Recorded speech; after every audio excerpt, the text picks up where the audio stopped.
Rice cooker servicing করার পরে খাওয়া দাওয়া হবে। এখন রাত বাজে প্রায় 1টা। আমরা রাইস কুকার সার্ভিসিং করলাম। সার্ভিসিং শেষ করে এই রাইস কুকারটা আর এই রাইস কুকারটা ওকে করলাম।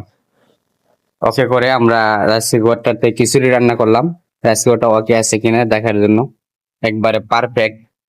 এই যে রাইস কুকারটা এখন ওয়ার্মে আছে, ওয়ার্ম অবস্থায় আছে। তো একবারে পারফেক্ট রান্না হয়েছে। এদিকে ছোট ভাই চলে আসলো, প্লেট দই নিয়ে এসছে। পর্যাপ্ত প্লেটের অভাবে একটা ছোট একটা বড় প্লেটে আমরা খাওয়া খাওয়া দাওয়া করবো। আমরা ডিনার করব এখন রাত 1টা বাজে। আর এই যে আমরা খানা খাচ্ছি, এদিকে ছোট ভাই খানা খাওয়ার পরিবর্তে মোবাইল নিয়ে ব্যস্ত ভিডিও করার জন্য। সে নাকি ব্লগ করবে, সে ব্যস্ত।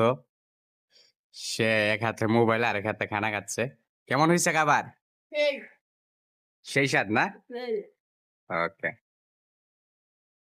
আর আমরা ব্যাচেলর মানুষ, ব্যাচেলরদের আপ্যায়ন শিখাইতে আসবেন না।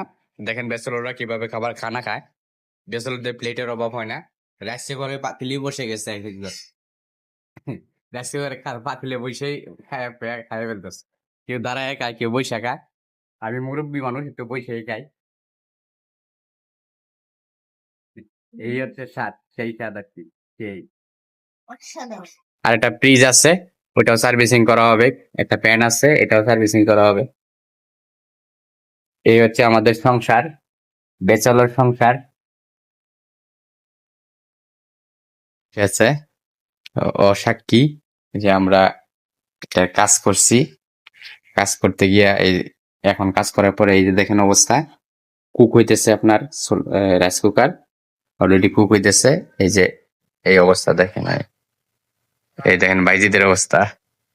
এই যে কুক হইতেছে আপনি দেখতে পাচ্ছেন, তার মানে আপনার রাইস কুকার ইনশাল্লাহ সচল হয়ে গেছে।